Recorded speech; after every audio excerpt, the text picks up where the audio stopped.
eyes was a flame of fire. On his head were many crowns, and he had a name written that no man knew but he himself. And from the 13th century, West Africa's most important seat of learning. In Sierra Leone, I've often heard stories of the Alphas, learned men from the north who travelled south to spread the word of Allah. What I'd never realised before is that many of them would have started out right here, in the deserts of Timbuktu. Even Africans are just discovering the story of Timbuktu and its lost libraries. Probably people educated in Arabic and Islam knows something about manuscript, but I don't think that the general public are aware about manuscripts. And as Timbuktu's manuscripts are brought out of hiding, the conviction grows that what they have to tell us may forever rewrite Africa's history. This box looks like it's been buried. It's covered in dirt and things on the bottom. Why was it put under the ground? Over the years, we have protected the manuscript from those who wanted to take them away. We have over 4,000 manuscripts in our collection. What's incredible is that I'm in a small village in Mali, in Africa, on the edge of the Sahara Desert. It's about the last place on earth I'd expect to find manuscripts hundreds of years old. But this is where the search for the lost libraries of Timbuktu really begins. This is a really interesting manuscript about astronomy. These are the astronomic drawings showing the position of all stars. I'm not an expert, but that is what they tell us. They knew more about it then than I do now. It shows you how to calculate position of the stars using these letters and numbers. Next, he showed me a 16th century manuscript. So this is a text of the Prophet's sayings. What's more, there are all these notes in the margin. They can be about anything. But this one talks about hygiene. If you eat something unclean, you will always have problems and complications with your health. Okay, so you must always wash your food. And here's a 500-year-old recipe for toothpaste. You take some salt and some sugar and mix that together with some charcoal and brush it on your teeth every day, and your teeth will become white. And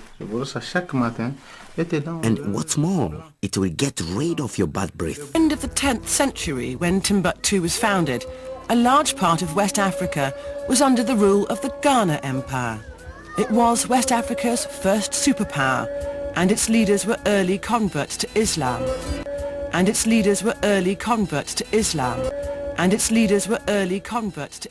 want to give all the praises and the honor to Yahweh Bahashem, Yahweh Shah Bahashem, Rucha HaQuadash, and double honors to the elder apostles and the elders of Great Millstone. Shalom also to you other fellow believers, you other brethren, you few sisters, and shalom to the elect. Anyway, I want to go in this video. I was doing some research. In fact, this is all inspired by Christianity, how we were forced conversion.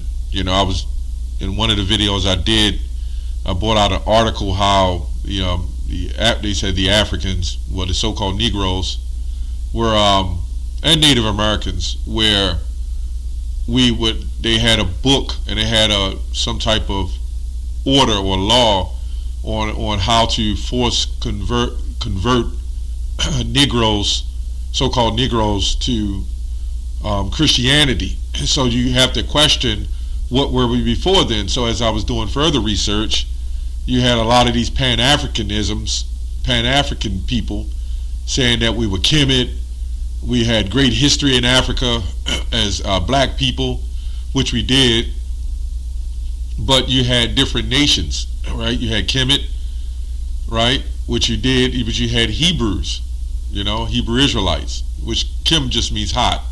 But you had the Hamitic people, you had the Hebrew Israelites, And as Hebrew Israelites, we had dealings with other nations. We were known to go into Egypt even. So that's where the lost texts come into place, because you have a people today who want to set themselves up to be the chosen people of the Bible. And that way, the biggest lies to put us as the fact of Hamites and sub-Saharan Africans, right? Or Egyptians. You know, they'll give us that. But to be the people of the Bible, no, they don't want us to have that. That big lie is being uncovered, as Isaiah 47:1 says. So anyway, I want to read a few articles on, there's some historians or scholars who claim that there was no history. We had no history. I'll try to read it quick. It's a few of them. And I'll go into the scriptures on that as well. Hugh Trevor Roper, right? This guy, Trevor Roper, he was born, I don't know, he died in 2003. He was 89 years old. I think he was born in 1914, right? So Hugh Trevor Roper wrote in his book, it says another aspect of Trevor Roper's outlook on history and on scholarly research, what scholar just means student, studied, right, research that has inspired controversy, is his statement about the historical experiences of pre-literate societies following Voltaire's remarks on the fall of the Roman Empire at the hands of the barbarian tribes, right? He asserted that Africa had no history prior to European exploitation, right? Exploration, or exploitation, however you want to call it, and colonization. So, in other words, we were nothing but barbarians, you know, sick people that had no history. And he said he went around the world and studied certain things. But as we see, there's archaeological evidence of things being dug up and being proved who we were. And there was evidence of that because they were suppressing that evidence, the truth. He says, Africa is no historical part of the world. It has no movement or development to exhibit. Trevor Roper said there are only the history of Europeans in Africa.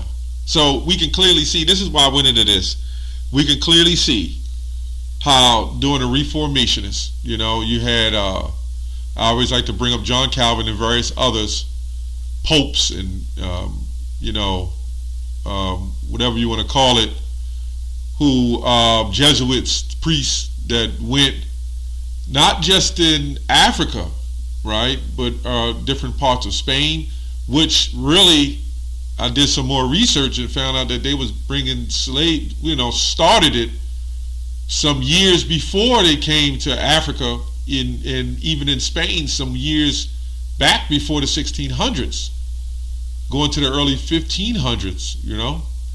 I mean, this is just research. So, according to this guy, there was no history. We had no history. But we can see now they looked at us as uncivilized, right? Because, again, we was following Islam, we was following other practices and beliefs. Some of us was following being the Hebrews, right? But then we adopted other practices along with our native tongue and our belief, right? So these guys looked at it as when they came into power, they had an argument and fighting amongst one another on how to establish power, and they've done that. You know, you see America and you know other countries and these people of the same nations. I got to keep it clean, who are you know fighting for power on how to establish you know even the NWO, right? But the top elites has so-called that under control. He says there is no history except Europeans in Africa. The rest is darkness. This is where we get the Dark Ages. This is where we get the Byzantine Empire, meaning backwards, right? As a past an edifying gyration of barbarous tribes, okay, of picture-seek and irrelevant comers of the globe. So I'm not going to read all that. I'm just getting to the point. Let's go to Psalms 83:3, and then I'll get another article, right? It says, they have taken crafty counsel against thy people and consulted against thy hidden ones. They have said, come and let us cut them off from being a nation, that the name of Israel may be no more in remembrance. For they have consulted together with one consent and confederate against thee. Right? So it also says the tabernacles of Edom and the Ishmaelites of Moab and the Hagarenes. Right? So the elites, the ones you see today, they set up, helped fund you had the sub-Saharan slave trade and you had the transatlantic slave trade, and they helped fund it through the so-called Arabs, right, through the slave trade. Now remember, we converted, a lot of us converted into so-called Islam. We were calling ourselves Moors, which means black, but we had so-called Arabic names, Arabic writings, and so forth. In fact, a lot of those so-called Arabs that you see, you know, if you get the real history and look at them, they look just like Negroes, man. Some of them look just like, which Arab means mixture, but they look, you know, a good portion. That's why a good portion of them so-called Arabs, a lot of them are Israelites. You know, I believe that. A lot of them are Israelites. Some of them, you know, you had some of us that left from the you know, you had the southern and the northern tribes split, but then you had the southern tribe, but then you had some of the northern tribes that stayed back as well, right? So, and then you would have some of the southern tribes that came here as well, okay? So I just want to get that point. So we also going to go into a little history. Now, you know, I'm not going to break down a whole Revelation 12, but you can, you know, check our videos. Brother's got many videos on that.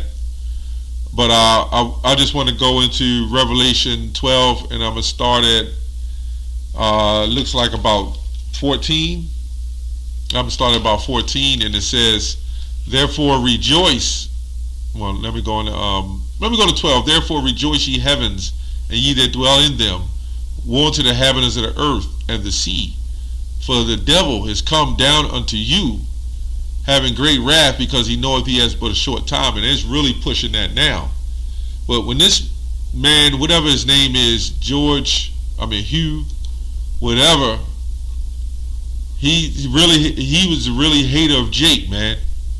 You know, he's really a hater of Jake. He wrote that book, I believe, in 1975. And that was part of the destruction, trying to forward the affliction of our people. But at that time, we had started waking up into who we are, so we could clearly see why this guy was set up. We could clearly see why he was set up, to try to cut us off from being a nation. You know, let's go to 14, and it says, and the woman were given 2 wings of a great eagle, that she might flee into the wilderness in her place. Right? So during the siege, and I'll get that as well, during the siege of going back to 65 AD, really going up to 70 AD, when we fled, you know, into Africa. And, you know, we had some dealings in other places as well, right? So when we fled into Africa to flee Roman persecution, okay, under Vespasian, Titus, you know, we had to flee Roman persecution. And then ultimately they came and got us, right, and brought us here. It says, where she is nourished for a time, and time and a half a time for the face, from the face of the serpent. So we ultimately came here, and let's go to Jeremiah 8 and 11. I can just quote it. It says, they have healed the hurt of the daughter of my people slightly, saying, peace, peace, when there is no peace. You know, we went through that, all that BS through the, you know, through the civil rights era. So this man has always put atrocities in hell on our people, man. But then when we got here, we got a little comfortable. And then what happened is they set Eve up on top, gave her benefits, looked out for her, set her, helped her out, you know. And that was part of the destruction of our people too. So this is a book out of Babylon Timbuktu, page 84. I didn't want to make this too long, but I just thought this was real interesting. Page 84, it says from Babylon to Timbuktu, page 84, it says, in the year 65 BC, the Roman armies under General Pompey captured Jerusalem, right? Oh, yeah, well, here we go. In 70 AD, General Vespasian and his son Titus put an end to the Jewish state with a great slaughter, right? And we go back in history with the Babylonians, you know, the Greeks, you know. You had, you go back to the time of the Maccabees, you know, all these things that happened to us and the atrocities, all the way up to the 1500s, 1600s, brought us into captivity, and what they did to the Native Americans, man. Okay? It says, had many outrageous and atrocities were committed against the residue of the people. So you mean to tell me all this that has happened to us, our history being erased, the biblical curses of the Bible, right, has nothing to do with these so-called blacks, Negroes, and Native Americans? All this has happened, but we have nothing to do with it. There's no history, right? During the period from Pompey to Julius, it was estimated that over 1 million Jews fled into Africa, fleeing Roman persecution and slavery. It says the slave markets were full of black Jewish or black Jews, right? It says, saying that we was the real Jews. So, how did this happen? And even in the scriptures, it spoke of, you know, that's why when you read, when you go into the breakdowns, it'll go back from the past and then the future, then the past. And this is why a lot of the Christians, they don't understand the scriptures. You know, when you go into Matthew, I think the 24th, even Yahushua said that we would have to flee into the mountains, you know. So let's go to, and when you go back to Roman persecution, let me see, back here it says the siege, right? Well, let's look up the word siege, and that's coming to Babylon, you know, which you see today. It says a military blockade, right? When you look at martial law, that means warlike, right? A military blockade of a city or fortified place to compel it to surrender, a persistent or serious attack, okay? Obsolete seat of distinction. To besiege military, right? So let me also go to this article here just to show you the sickness and hypocrisy of this man, okay? This man is sick. In his mindset, we can't be nothing. And this is also going to a lot of these Christians and how they're trying to promote us as being nothing but African aborigines that's in the desert and swinging from vines. Let me read this real quick. I think his man's name is, I'll try to read this quick. It's like a little article by George Hegel or something like that. It says Hegel's negotiation of Africa from history, civilization. Africa is not among Hegel's fourth culture or civilization. From Hegel's perspective, Africa is said to be unhistorical, undeveloped spirit, still involved in the conditions of mere nature, devoid of morality, religions, and political constitution. Hence, he holds that there is justification for Europe's enslavement and colonizations of Africans. For him, slavery causes the increase of human feelings among the Negroes. This is what we're talking about. These were nothing but Christians. These were nothing but Christians. George Hegel, this other nut job, they were nothing but Christians. That was their whole ideology, you know. Due to these, to his thesis on Africa, Hegel's is rejected by many black scholars, right? Of course. But then you got these black scholars who sit up there and support Christianity, right? His work on Africa is said to glorify ancient Greece, while is ignominiously grotesquely degenerates Africans, whom he sees as the children in the forest, unaffected by the movement of history. This is, it goes on and on. It goes on and on. I'm not even going to read the rest of it. George Hegel's, I think that's his name. You can look him up or whatever. He's just, and nobody's doing videos on this guy. No Christian is coming up and saying, what's up with this guy, man? This goes back to our history. This goes back to us being cut off and following these wicked doctrines. This is why we all messed up. This is why our heritage has been taken. So for the people that suffered the worst on the planet, we have no history. And this is what they're saying.